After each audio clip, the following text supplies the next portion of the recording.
साथियों आज हम linear equation in one variable, जिसको हिंदी में एक चर वाले रैखिक समीकरण पाठ का अध्ययन करने वाले हैं।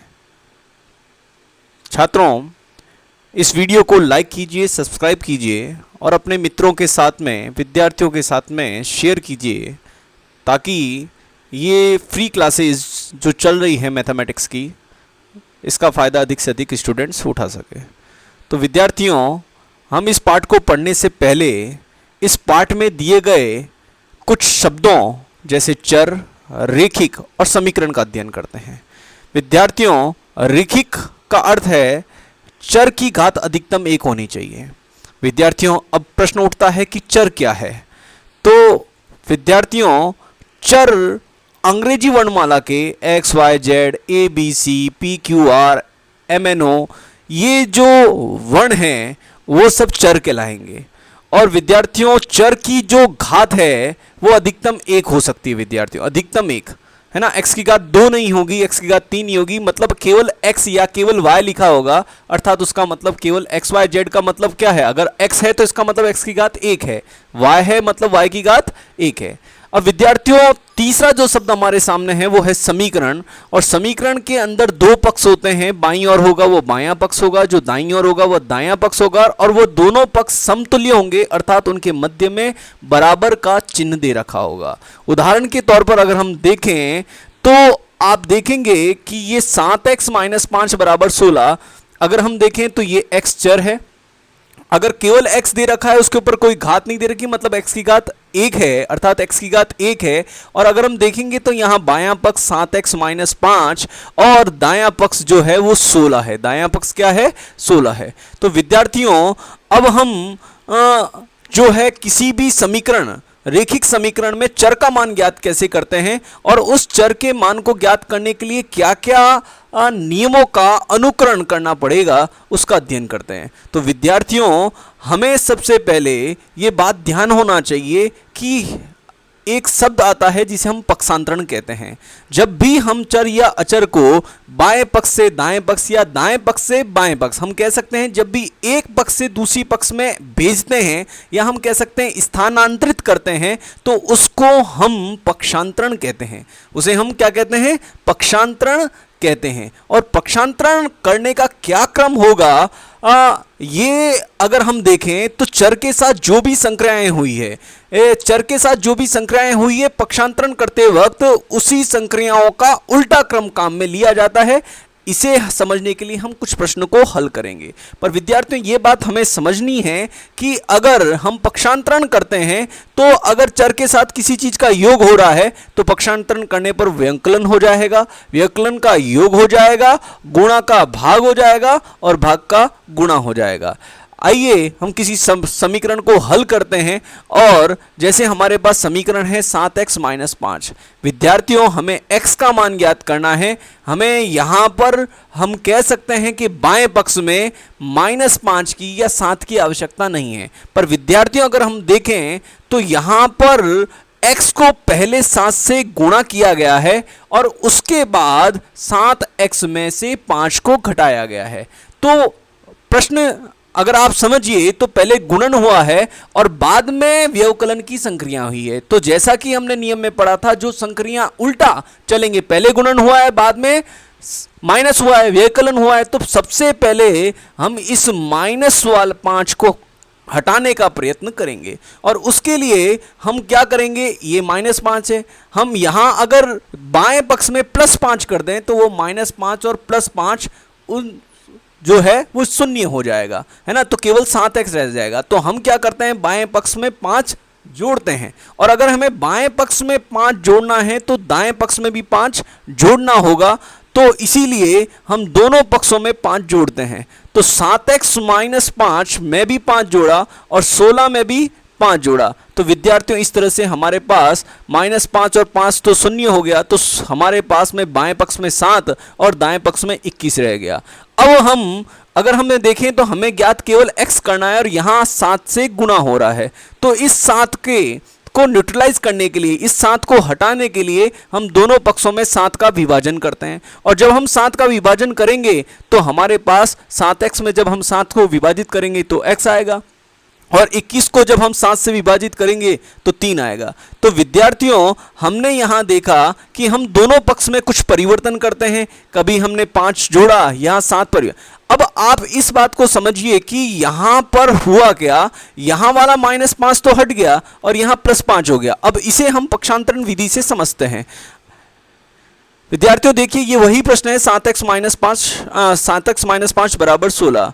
अब हम देखेंगे कि जब हम पक्षांतरण करेंगे, पक्षांतरण विधि का काम में लेंगे, तो ये -5 जब दाहिने पक्ष में जाएगा तो वह -5 प्लस हो जाएगा। जैसा कि हमने नियम में पढ़ा था, जो संक्रिया सबसे बाद में हुई है उसका पक्षांतरण सबसे पहले होगा, है ना। और तो ये और माइनस जो व्यवकलन हो रहा है वो योग में परिवर्तित हो जाएगा। तो जब हमने -5 को बाएं पक्ष से दाएं पक्ष में भेजा तो वह -5 जो है वो +5 में परिवर्तित हो गया। तो अब मान आ गया 7x बराबर 21। अब हम विद्यार्थियों देखेंगे कि जो 7x है, हमें x का मान ज्ञात करना है और 7x से गुणन में है। तो जब हम पक्षांतरण करेंगे तो वह भाग में परिवर्तित हो जाएगा और x बराबर 21/7 आएगा। विद्यार्थियों ध्यान दीजिएगा, ये 7 जो है वो गलत छप गया है। x बराबर 21/7 आएगा और x का मान होगा 3। विद्यार्थियों, हम एक और उदाहरण लेते हैं। यहां पर हमारे पास में दे रखा है प्रश्न। विद्यार्थियों, अगर हम ध्यान से देखें तो अगर हम बाएं पक्ष की ओर देखते हैं तो सर्वप्रथम x में से 5 का व्यवकलन हो रहा है, x में से 5 घटाया जा रहा है और तत्पश्चात 7 से गुणा है। तो यहां जो बाद में संक्रिया हुई है वो 7 से गुणा है। तो जब हम पक्षांतरण विधि का कार्य काम में लेंगे तो सबसे पहले हम पक्षांतरण जब करेंगे तो ये 7 जो गुणा में है वो भाग में चला जाएगा। तो x - 5 बराबर 14/7 आएगा। तो x - 5 बराबर 14/7 को जब हम कल हल करेंगे तो x - 5 बराबर 2, और जब हम इसे फिर पक्षांतरण करेंगे तो ये -5 जब दाएं पक्ष में जाएगा तो यह x बराबर 2 + 5 हो जाएगा, माइनस प्लस में परिवर्तित हो जाता है और x का मान 7 आ जाएगा। अब साथियों, हम पढ़ते हैं दूसरे एग्जाम्पल को लेते हैं, y - 5/2 बराबर 10।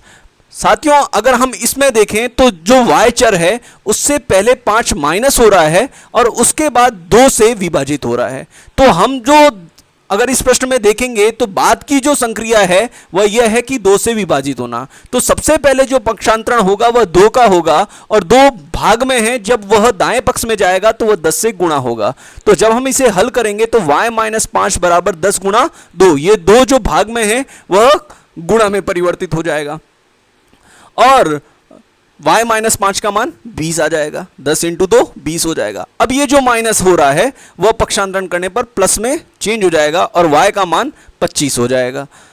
विद्यार्थियों, इसी प्रकार से अगर हम और प्रश्न देखें तो x/2 - 5। अब फिर समझिए, यहां पर पिछले प्रश्न में y - 5 पहले था और बाद में संक्रिया भाग 2 थी। अगर इस प्रश्न में देखें तो x में पहले 2 का भाग जा रहा है और बाद में -5 को घटाया जा रहा है। तो जो बाद में संक्रिया है उसका सबसे पहले पक्षांतरण करेंगे तो यहां पर पक्षांतरण करने पर -5 दाएं पक्ष में जाकर +5 में परिवर्तित हो जाएगा। तो ये देखिए, x/2 बराबर 10 + 5, x/2 = 10 + 5 15 हो गया। और अब अगर हम 15 को यहाँ x/2 है जो कि भाग है, तो जब वह पक्षांतरण होगा तो गुणा 2 हो जाएगा। तो 15 × 2, तो ये x बराबर 30 आ गया। विद्यार्थियों, अब हम कुछ ऐसे प्रश्न को हल करना सीखेंगे जहां पर दोनों पक्षों में चर दे रखे हों। तो विद्यार्थियों, उनको हल करने के लिए हम क्या करेंगे, तो हम एक प्रश्न लेते हैं, 2y - 3 बराबर y + 2। अगर आप देखेंगे तो यहां पर बाएं पक्ष में भी y है, y चर है, और दाएं पक्ष में भी y चर है।